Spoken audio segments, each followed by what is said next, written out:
ist der Vater mit seinem Kind. Er hat den Knaben wohl in dem Arm. Er fasst ihn sicher, er hält ihn warm.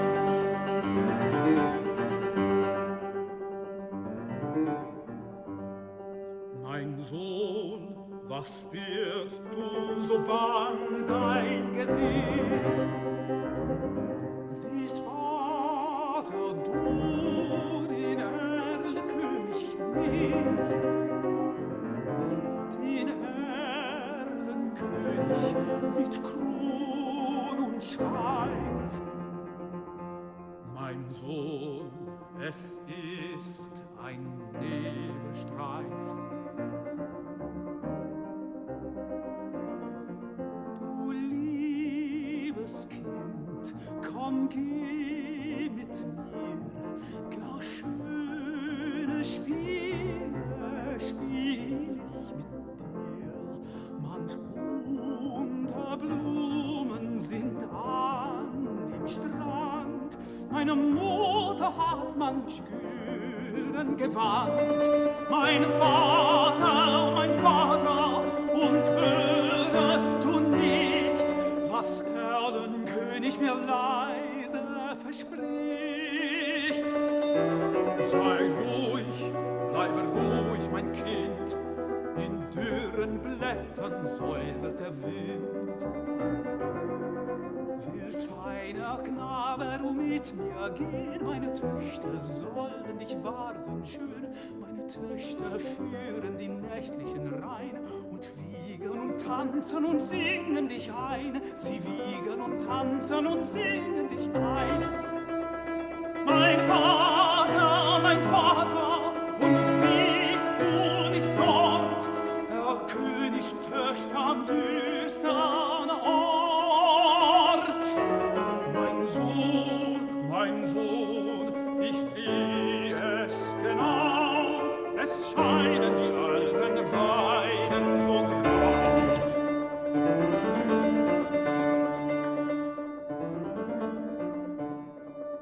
Ich liebe dich, mich reizt deine schöne Gestalt, und bist du nicht willig, so braut ich Gewalt. Mein Vater, jetzt fasst mich an. König hat mir ein Leid getan. Dem Vater grauset's, reitet geschwind, hält in Armen das ächzende Kind. Erreicht den Hof mit Mühe und Not. In seinen Armen das Kind war tot.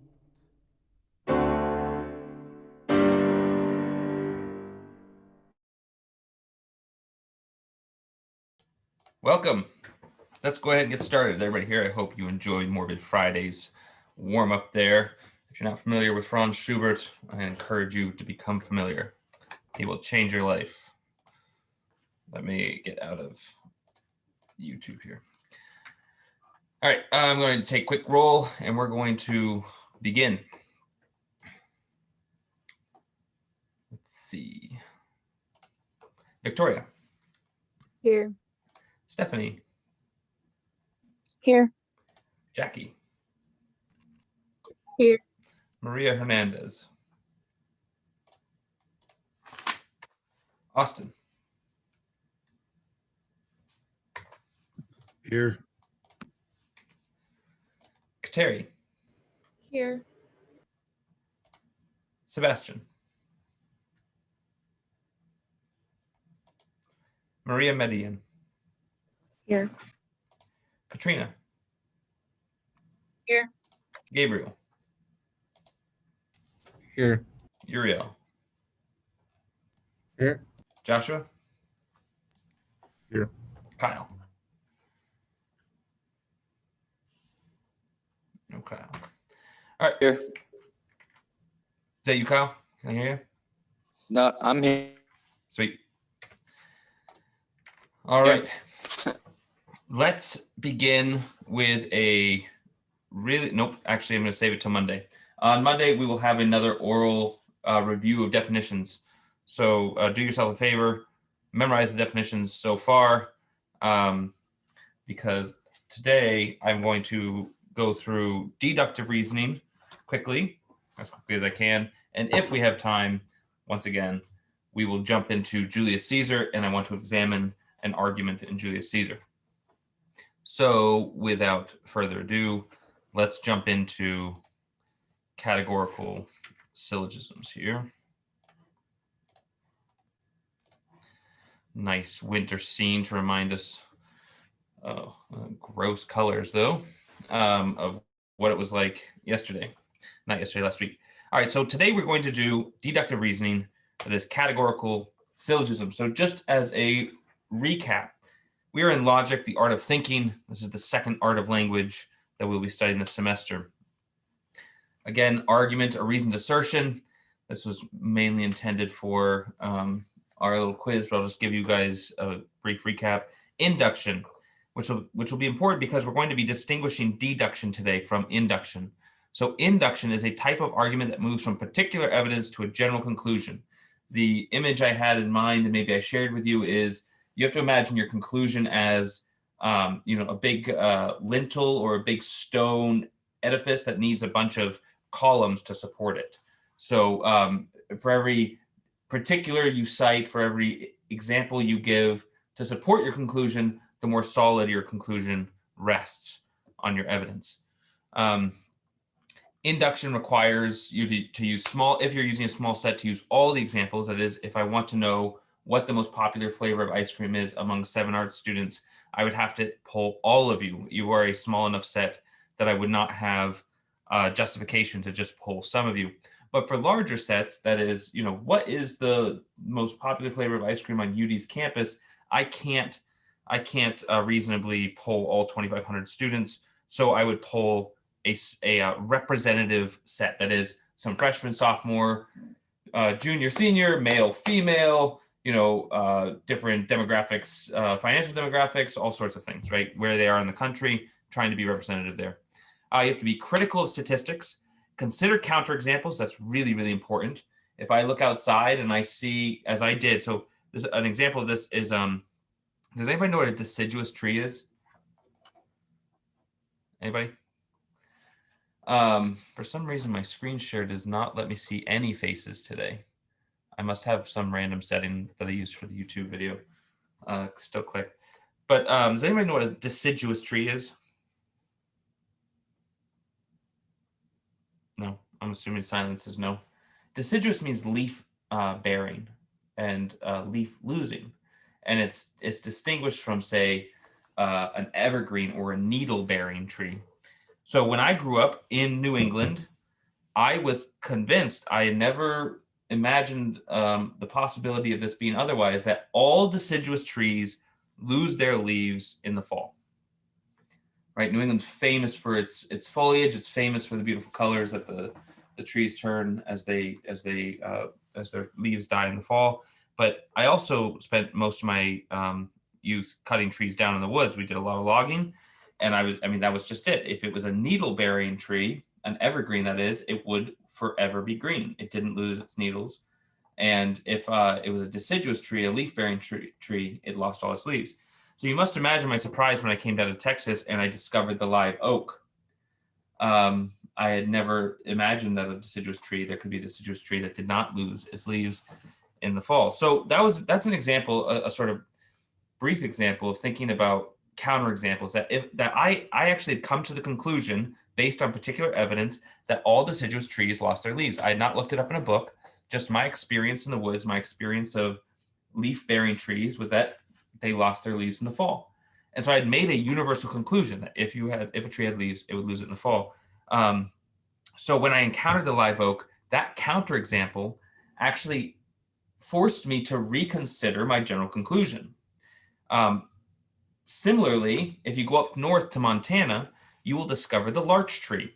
which is a needle-bearing tree, an evergreen tree that is not forever green. In fact, it turns golden in the fall, loses all of its needles, and repopulates its needles in the spring. It's really a gorgeous tree.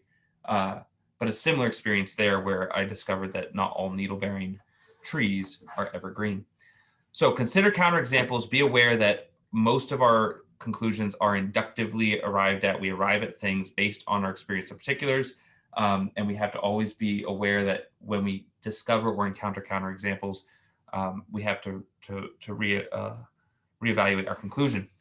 So the fallacy associated with induction is overgeneralization. So fallacy, remember, is a misleading type of argument. And overgeneralization is when you make too large a claim based on specific evidence that actually cannot support your claim.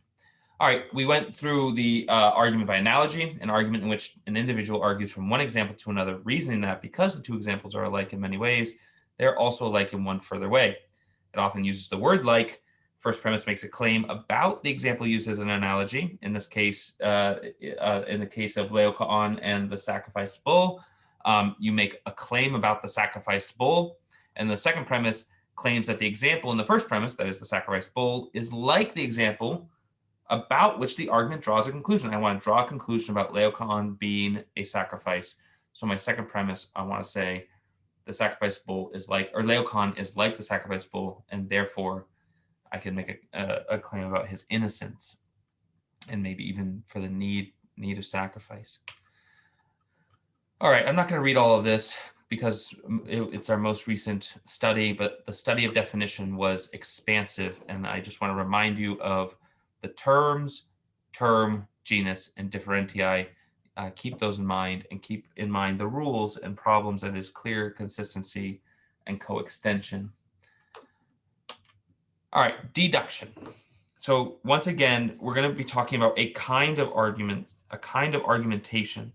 And it's a good time as any to remind you that argumentation, logic, is a tool for thinking. It's not thinking itself. It's a common mistake to confuse logic for thinking itself. It's not thinking itself, but it is a tool of thinking. It can be used correctly or incorrectly in the same way that I can use a hammer to bludgeon someone to death or to put up a picture. Morbid Friday, folks. All right, deduction, a type of argument that moves from general to general by means of syllogism. Remember, induction was moving from particular to general. In deduction, we're moving from general to general. We're moving from established principles or posited generalities or universalities to general conclusions. And this idea of by means of syllogism is really important. We're going to talk about what a syllogism is. So a syllogism is a form of deductive reasoning in which two premises, if true and validly arranged, lead by necessity to a conclusion. So, I'm just going to see if I can't change my screen share here for a second so I can see some people.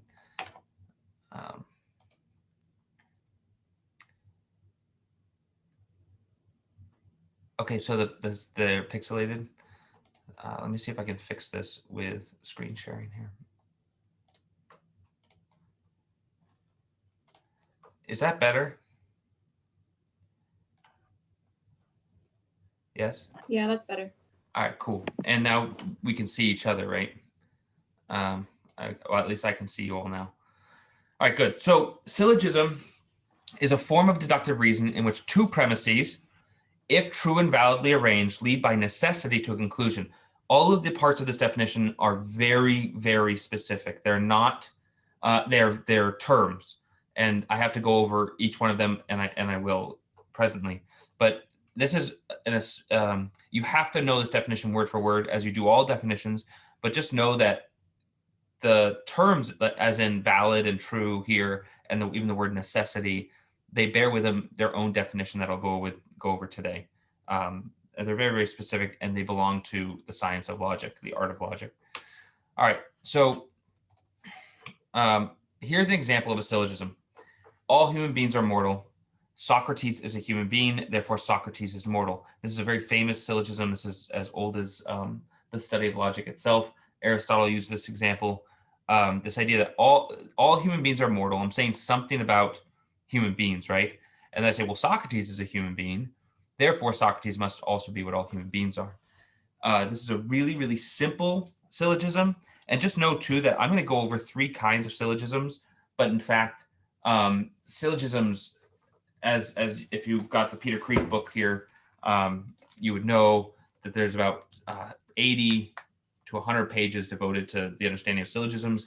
They're very complex, an entire science. You could spend a whole semester, as I did in college, on just syllogistic reasoning. We're going to go over the basics, the very minimum, so that we understand at least what the study of logic is in terms of syllogism and deductive reasoning. So just know that this is simple, and you're not going to see things this simple in the wild, that is in your reading most of the time. So all human beings are mortal. Socrates is a human being, therefore Socrates is mortal. So this is a syllogism, obviously, and the slides are not well done here. Okay, here we go. So the first line here, all human beings are immortal, we'll call premise 1. Socrates is a human being, premise 2, and then the therefore signals the conclusion. And remember, an argument is a reasoned assertion. When I say Socrates is mortal, I'm that assertion is relying on the previous 2 premises, so it constitutes an argument. But notice that all human beings are mortal is not like this tree is green. If in the context of this tree is green, this tree is green, this tree is green, this tree is green, right? When I point to the world and I just point to different trees and I notice that they're green, so that I then come to the conclusion all trees are green, I'm using induction. I am going from particular examples in the world to a general conclusion about all trees. But with deduction, right, leading from, right, not leading into, but leading from principles, that day, all human beings are mortal is already a general statement about the world. I'm not looking at each individual human beings. I'm saying all human beings are mortal. So when I get to Socrates as a human being, it looks like this tree is green. It looks like a very particular premise, but because it's in the context of a syllogism, it takes on the character of a universal statement. Socrates is a human being. I could put this in what's called logical language and say, all that is Socrates is all that is a human being, or all that which is a human being. Complicated grammatically, but the idea is that it has the character of a universal statement about the world. Socrates is a human being. Similarly, my conclusion, in the same way that it is true in induction that my conclusion will be general, my conclusion in deduction is also general. Socrates is mortal. But again, we can only call this what looks like this tree is green particular statement. We can only call it general because it is in the context of a deductive syllogism, right? Peter Creek will argue that this is a particular statement, but other logicians push back and say, no, it's in fact a general statement because, again, in logical language, we would have to say all that is Socrates is that which is mortal. It would be an all statement. All right, so let's talk about categorical syllogisms. So this word categorical refers to this form. And I'm going to talk about what form means here in terms of syllogisms. So in our syllogism, let's back up for just a second. I just want to give this idea of forms of syllogism. I'm going to give you 3 kinds of syllogisms, 3 forms. You have to think of forms as syllogisms as, like tools. It's like a crescent wrench versus a hammer, right? A crescent wrench is shaped differently than a hammer. So even though you can bang a nail in with a crescent wrench, it's not made for that. A hammer is much better for banging a nail in than a crescent wrench. These syllogisms are forms. They do very specific work based on the kinds of arguments you want to make. All right. So we're gonna learn them as if they were mathematical formula or formulae. So in high school, you all remember, maybe don't remember the exact formulae today, but you remember learning the quadratic equation, right? And you remember learning the Pythagorean theorem, and you learn different equations that would do different jobs based on the problem in the world that you want to solve mathematically. Similarly with syllogisms, based on the kind of argument we want to make, we're going to employ different forms. So the first form we're learning is called categorical. This is a categorical syllogism. And the first thing to notice about it is that what you see in red are terms. Can anybody tell me the difference between terms and words? Austin, give me the difference between a term and a word. Like a word and a term is like Term. a phrase, kind of like. Well, a term can be a phrase. It can be multiple words. Absolutely. Kateri, can you jump in? Help Austin. What is the difference between a word and a term? Let me look at my notes really quickly. Anybody want to help Kateri as she looks for her notes? Anybody have it on a? It's only used univocally. Absolutely. Very well done. Was that Jackie? I couldn't tell who's speaking. Yes, it's used univocally or univocally. The idea is that terms are very specific. They have one definition, whereas words, like generosity, can have many, many definitions. And if I'm just using generosity as a word or referring to it as a word, I'm not referring to it as defined in a very particular way. These are terms. They're defined in very, very limited ways. And I put here on the side, they're defined or limited in their reference to the world, in the sense that when I say Socrates, I don't mean philosophers from ancient Greece, right? Just any philosopher from ancient Greece. I want to point to one man who lived historically, right? And so I define Socrates as a term to point to one thing in the world. Similarly, mortal.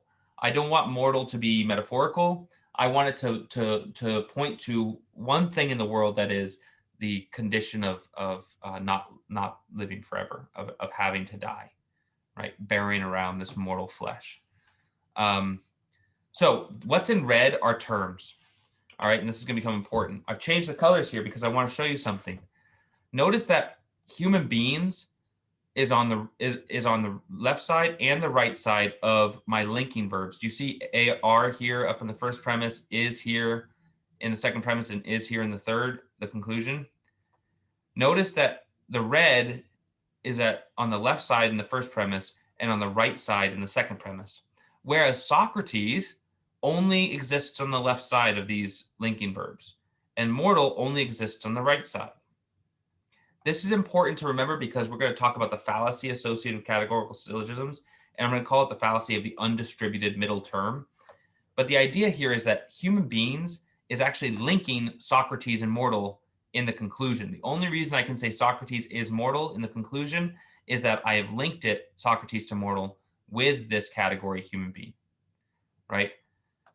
So all human beings are mortal. Socrates is a human being, therefore Socrates is mortal. I'm going to put this in a Venn diagram to make this more clear. So here's our formula. I've just translated my syllogism on the left into what I'm going to call a mathematical formula on the right, a syllogistic formula. You have to have this formula memorized and be able to recognize it. All right. So all x is y, all z is x, therefore all z is y. That's the basic. It's called a Barbara. This would be called a Barbara syllogism. It's an all categorical syllogism. I use the word all here. I don't use the word some. I don't use the word none. So this is just one example of a categorical syllogism, but it's the one we're going to learn. It's the most basic syllogism in logic, and it's called a categorical all syllogism. All x is y, all z is x, therefore all z is y. And I've kept the colors the same because, again, I want you to notice that green is on the right, blue is on the left, and red exists on both sides in the premises, not in the conclusion, but in the premises. All right, so what does this mean? These are terms. Duh, you guys got that. And you get that too. All right, so here's my Venn diagram. Mortal is going to be this giant green circle, right? All human beings are mortal. Because of this, all human beings are mortal, I want to take all human beings, that's what the all does here, and I want to put them in the bubble mortal. So I do that. All human beings are mortal. Everybody see this? And then I want to take Socrates, and again, I could put this in what's called logical language or technical logical language, and I can say all Socrates is that which is a human being, right? So I want to take all Socrates and put him in the human being bubble. See that? Now Socrates exists in the human being bubble. So then my conclusion is, right, that all Socrates exists in what is mortal. because I was able to show that it exists in what is human beings, and I already showed that what was human beings was immortal. Does everybody see how that's working in the Venn diagram? Did I miss a step? Did anybody miss a step here? I know this might seem really remedial to some of you, but I think it's really good to visualize this because, like I said, this is easy to recognize in this simple example. It's harder to recognize in the wild, in your reading, but often, especially with enthymemes, as we'll get to in rhetoric, people are invoking this kind of move. They want to take all of something or say something about a particular by putting it into a giant bubble. So because all human beings are mortal, I was able to put that in this bubble, Socrates into the human beings bubble, and Socrates is mortal. Now notice one more thing. Notice that human beings, the red here, is the middle term. It's what's connecting Socrates and mortal, right? It occurs between them, and it's what allows us to make the move, Socrates is mortal. And it's important to notice that the only way that happens is if it's on the left side and on the right side in the premises, right? It can't be otherwise. All right, so all men are mortal. I'm going to go over the difference between truth and validity. So all men are mortal. Do I have anybody who wants to dispute this premise? Is this true? Can we admit that this is true? I'm seeing some heads nod. Is this true? Anybody want to dispute it? No, All I right. agree it's true. Good. We will not entertain for a moment here the exception of Jesus Christ. All right, all men are mortal. Socrates is a man. Is this true? Does anybody want to dispute this? By the way, by man I mean human being. And nobody wants to dispute this. All right, so if this is true and if this is true, we have to ask, is our syllogism validly arranged? And by validly arranged, I'm not talking about the truth of the premises. What I want to know is, do I have my red term here and my red term here, my green term here, my blue term here? It's a matter of form. It's valid has to do with how things are set up, has nothing to do with whether or not the premises are true. Has nothing to do whether or not it's true that all men are mortal. If I ask a question about validity, I'm not asking a question about truth at all. Basically, I'm asking questions about rules, because if logic is tools, it's not thinking, but it's tools for thinking. I can ask the question, are you following the rules? And often when you disagree with someone, you have to make the distinction. You have to say, am I disagreeing with their premises? When that person says this tree is green or Socrates is a man, can I sit there and say, no, you're wrong. Socrates was actually an ape. He was a pet ape that Plato kept in a cage or something. If you want to disagree with the premise, you're talking about truth. But a question about form is a question of validity, or switch that. The question of validity is a question about form. I'm not talking about the truth or the content of the premises. I'm talking about how they're set up. Are you actually following the formula? All right, and this will become clearer later on as we go, when we get to the fallacies. All right, so therefore Socrates is a man. This is where that word necessity becomes so important. In the definition of syllogism, I use the word necessity. The conclusion follows by necessity because it cannot be otherwise. If my first premise is true, and if my second premise is true, and if they are validly arranged in a syllogism, you cannot tell me the conclusion is false. If you admit to my first premise and my second premise, then you are not allowed to say the conclusion is false. It goes by what's called logical necessity. It's the same as mathematical necessity. If this is 2, and if this is 2, then together they must equal 4.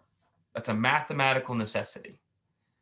So in syllogisms, in logic, if you say that the premises are true and that they're validly arranged, then the conclusion must be true. It must follow. If someone admits your premises and admits that your syllogism is validly arranged, but wants to deny your conclusion, you have the moral right, and in fact, you have the moral duty to take them outside of the city and beat them until they recognize the law of non-contradiction, because they would be violating the most fundamental law of thought, the law of non-contradiction, if they were to admit that your premises were true and that your syllogism was validly arranged, but then they wanted to deny your conclusion. Hopefully you never have to take someone outside the city and beat them. All right, so premise is a generalization in a syllogism. Again, you're getting a bunch of definitions here to memorize, and we're going to revisit this. I'm just going to go over it. You guys are going to be a little bit confused, but then we're going to look at some examples, and all will be made clear. And we're going to do it in 5 minutes. Watch. So a generalization is in a syllogism is a premise. A conclusion is a generalization that follows from the two premises. Now, this is very important. Keep these things straight. Be able to recognize in someone's argument in the wild what they're using as premises and what is, in fact, their conclusion. That's a matter, and we're going to get to that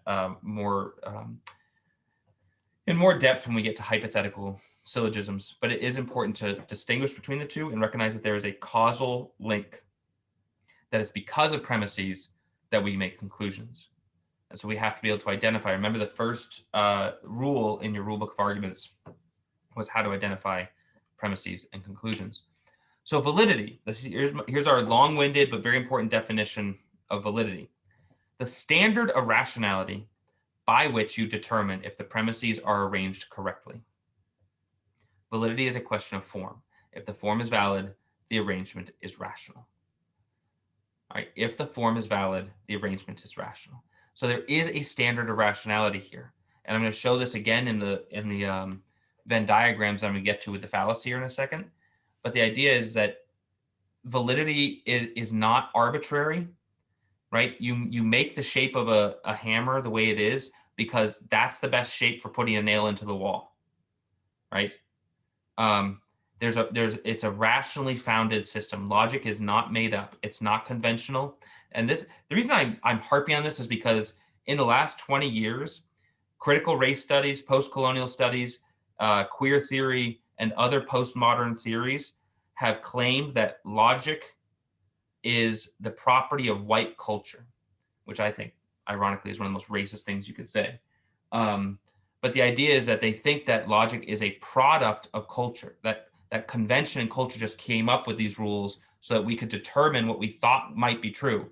But it's important to know that at least those of us who subscribe to systems of logic reject that logic is merely a product of culture, but is in fact based on systems of rationality, a standard of rationality, like first principles, such as the law of non-contradiction. All right, truth is different from validity and is the standard by which you measure the content of the premises of empiricism. By the way, that word empiricism means what we see and can notice in the world. So remember when I said definitions are compressed theories? These definitions are no exception. They are compressed theories. This idea that there is a natural order out there, a world that we can interact with and we can make claims about. So we can determine whether or not Socrates is a human being. We can determine by looking at the world whether or not the sun is, rising or setting or whatever it is, right? So if it is true, the content is actually true. Truth is a question of matter. So validity is a question of form. Truth is a question of matter. And it's important to distinguish the two. Again, this idea of truth, at its most basic, we're talking about whether or not your premise, your proposition, corresponds with the way things are actually in the world. If I say all trees that have leaves will lose their leaves in the fall, you can look at me and say that's demonstrably false. I can go show you a live oak and you can see that that's actually false. It doesn't correspond to the world. There's no truth, that the truth is lacking in your proposition. So that's not a question of validity. All right, from two premises, a third generation called a conclusion will follow and their arrangement is valid and the premises are true. That's just a restatement of that principle of necessity. All right. Here's the pattern once again. All x is y, all z is x, therefore all z is y. And we're going to get to the fallacy now. The way you can mess up the form such that you can reject someone's argument if in fact they're committing a fallacy of logic. All right, so the fallacy associated with categorical syllogism is most generally called the non sequitur, and that's really the fallacy of all syllogisms. And Non sequitur means does not follow, meaning that from the premises you gave me, your conclusion doesn't necessarily follow. You've actually violated some principle. But really specific to the categorical syllogism is the fallacy of the undistributed middle. The undistributed middle. So notice how I'm not giving you a definition in red. This is not something you have to memorize, this idea of undistributed middle. Don't panic about the fancy language. But this is what this means. So notice my colors again. All x is y, all z is y, therefore all z is x. You might say, well, look, x goes on the right-hand side of my is and on the left-hand side of my is, and y's are all on the right and z's are all on the left. Why is this different? It's different because x only goes on the right in the conclusion. So remember our formula that x goes on the left and the right in the premises, because this is where validity happens, is in the premises. It happens in the premises. So if it doesn't do that in the premises, you've broken the rules. And I'm going to show you why this is so important. So all x is y, all z is y, therefore all z is x. What this would mean would be all human beings are mortal, Socrates is mortal, therefore all Socrates is human being, or Socrates is a human being. But notice in my Venn diagram, so I have my all human beings are mortal, right? I have my red and my green.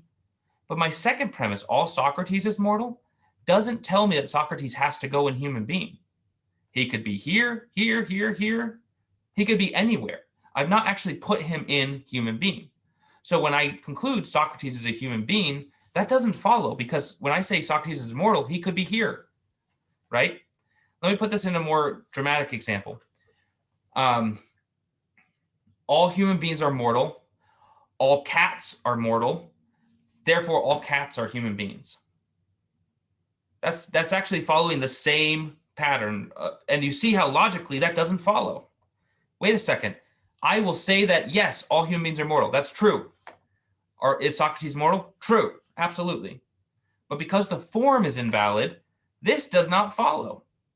And this is a good example of where truth and validity are not, I mean, it doesn't matter about truth. We're not talking about truth. I will say that your premises are true. Absolutely, I will admit your premises are true.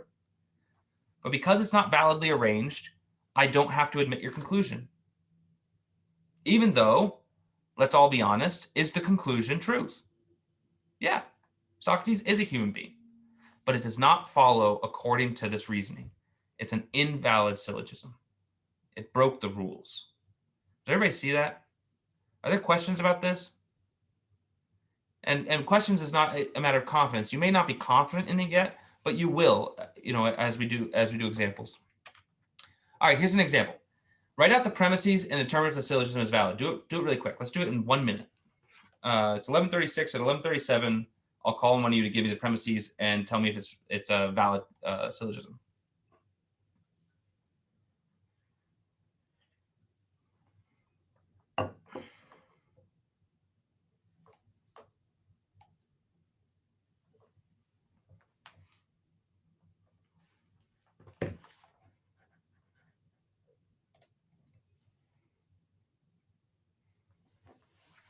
All right, Kyle. First premise.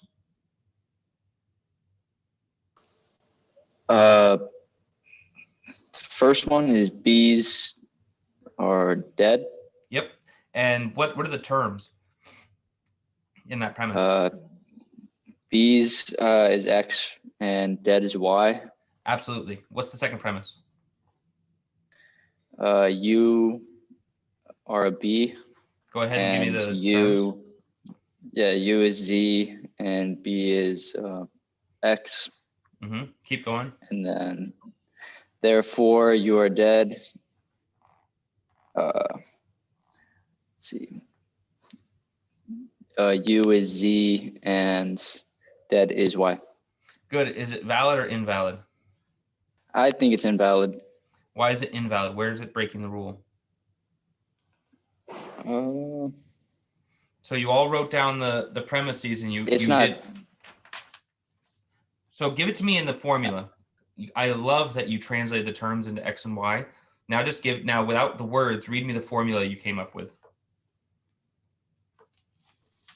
It's just, I don't think it's valid because it's not true. And then I read the definition of truth, which is the standard by which you measure the content of a premise, and by deduction came to the So conclusion that yeah. So the way you just said it, you said all x is y, right? All b's are dead. Then you said all z is x, therefore all z is y.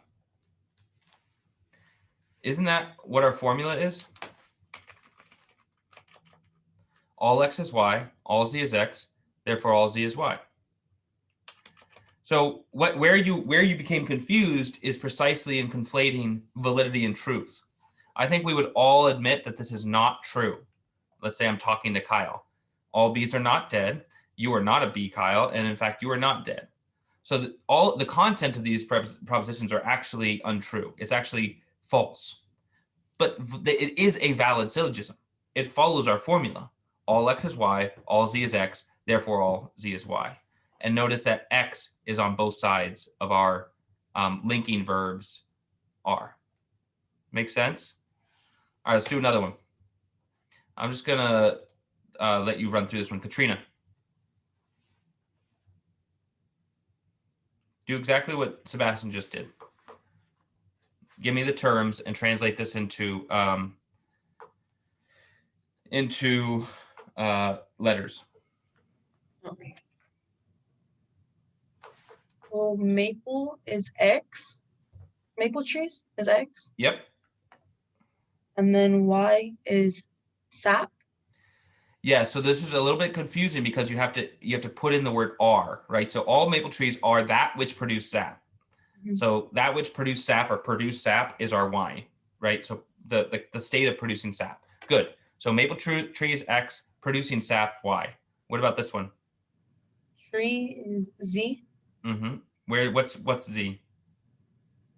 Tree. Oh yeah, sorry. I thought you said 3. Yes, that tree is Z. Mm-hmm. And then produces sap, right? This is our Y again. Mm-hmm. Therefore,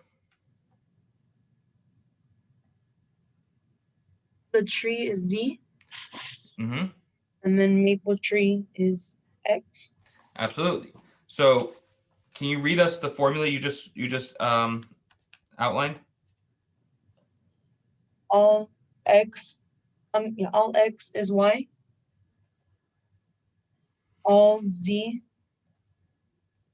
is Y. Mm-hmm. Therefore, all Z is X. Valid or invalid? Valid. Everybody agree? Speak now or forever hold your peace. It's invalid, isn't it? Explain.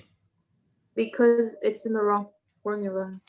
Absolutely. And in fact, all of these premises could be true. It could be absolutely true that I'm looking at a maple tree. It is true that maple trees produce sap. It could be true that because I'm looking at a maple tree, the tree I'm looking at is producing sap. But this is invalid. It's absolutely invalid. You would throw this back in someone's face. You would say, "Get out of here. This is trash. Take this back to the dumpster where it was born." And the reason is because it's all X is Y, all Z is Y. Notice that X doesn't belong on it. It doesn't make it onto the left and the right hand side, right? We have Y, Y, and X is down here in the conclusion on the right hand side, but it doesn't serve it's not a middle term. So you can't actually make this jump that this tree is a maple tree just because it produces sap. What if it's a pine tree? Everybody been around a pine tree? That produces sap. Yeah, it'll make you really angry for weeks at a time. But it's not a maple tree, but it produces sap. So you could be looking at think about that. Think about how silly that would be if you went up to a pine tree and said, "Oh, it produces sap." Well, all maple trees produce sap. This tree produces sap. Therefore, this tree must be a maple tree. It's like, no, it's clearly a pine tree. You made a logical mistake. All right. I'm going to do this quickly because I want to get to Caesar. I am master of my body. This fetus is a part of my body. Therefore, I am master of this fetus. This is a complicated one, right? I am all that is master of my body, right? Or I am master of my body. It's really hard to translate this into an actual logical formula that uses the word are, A-R-E, are. but you're gonna notice that it's making the same mistake as an undistributed middle. I am master of my body. This fetus is a part of my body. Therefore, I am master of this fetus. Anybody see a problem?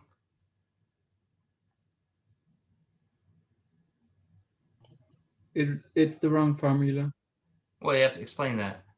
It says all x is y, and then repeats the all c is y. So it's actually a valid formula. Really? Yeah. I'm deceptive. All right, so I am master of my body. So think about this. I am master of this green circle, right? This whole green circle.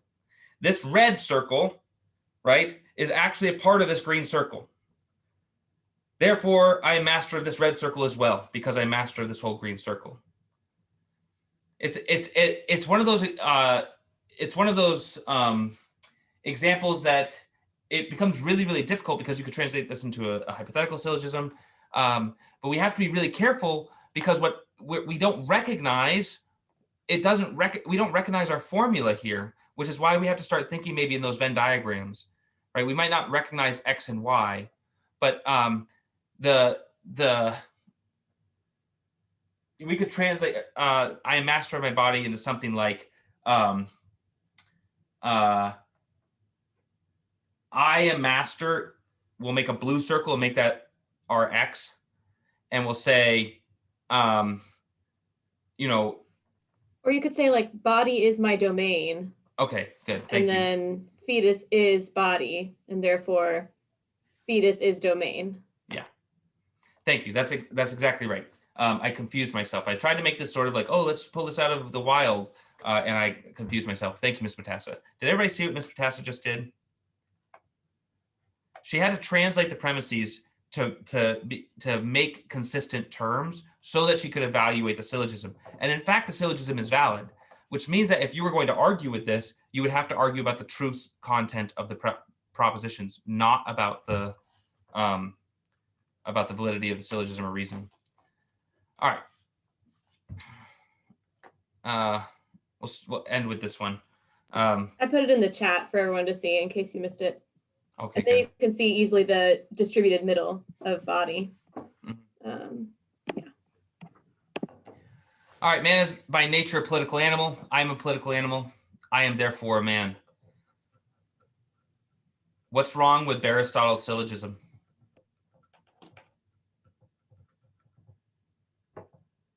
Who can point out Aristotle's mistake, like this poor gentleman here, probably Socrates, was about to be crushed by Aristotle? Is there a mistake? And if there is, what's the mistake? Austin. I'm going to keep picking on you, Austin, until you fix your camera. It's expensive. Best Buy. Go steal one from your bros. That's messed up. All right. What's wrong with the syllogism? If there's anything wrong with it. Man is by nature. I just don't think it's valid because he's a bear. All right. That's called confirmation bias. Anybody tell me what's wrong with Aristotle's syllogism?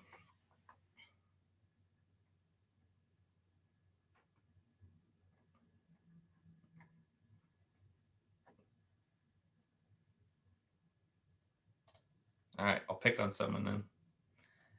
Who have I not picked on? Stephanie. I think they're missing the Y, like the Y term, the in the middle. Like, So man, X. A political animal, Y. oh, so they're missing the Z. Well, I is Z. Aristotle says I. Oh, okay. I am a Y. So Z is Y. X is Y. Z is Y. Therefore, Z is X. Does everybody see that? And again, we have an undistributed middle. Because X isn't here, Y is. X isn't in the middle, in the minor premise. X is not distributed. It's y that gets positioned here. Everybody see that? So once again, I failed. I need to go subject myself to flogging for not getting to talk about Caesar yet again. So sorry. But we are going to continue with syllogisms. We're in fact going to wrap up syllogisms on Monday. It's a lot, and I'm not even going to pretend to talk about Caesar on Monday. It's going to be hypothetical and disjunctive syllogisms. And I do think that the more we practice this, I'm going to have a sheet that I'm going to email you on Monday that's going to have a bunch of syllogisms that you have to identify premises and determine validity. Because again, this is about recognizing forms and training your mind to distinguish someone's reasoning from the content of their propositions, right? Propositions, the content of propositions can be, you can ask true or false, but you also have to determine whether or not something is reasonable based on the validity or the form of the argumentation. So I will do that on Monday. On Wednesday, Mr. Warner is going to spend the day talking about Shakespeare. So it's not going by the wayside. Make sure you're caught up by Wednesday. Obviously, you should be caught up right now, but make sure you spent some time with Shakespeare by Wednesday, because we're just going to be doing a workshop on syllogisms, but mostly it's actually just it's Mr. Warner's class. The syllogism sheet will be for your mentor sections more than anything. Questions before we convene for the weekend? That's the wrong word to use. Before we break up for the weekend? Questions, comments? Make sure you send your EWs to me if you're in my mentor section. And to me if you're also, in mine. yeah, and make sure that you work on that syllogism sheet as much as you can, and then work on it on Monday after class too, and bring it to our individual meetings if you're my mentor, because we're going to talk about it. And for me, this will be bring it to our group meeting on Monday. So I just sent a private message to Kateri. I meant to send everybody the name of that leader at the beginning of class, Erlkönig. If you just want to revisit it over the weekend, before you go to bed, and let it haunt your dreams. Have a good weekend. Make good choices. I'll see you on Monday.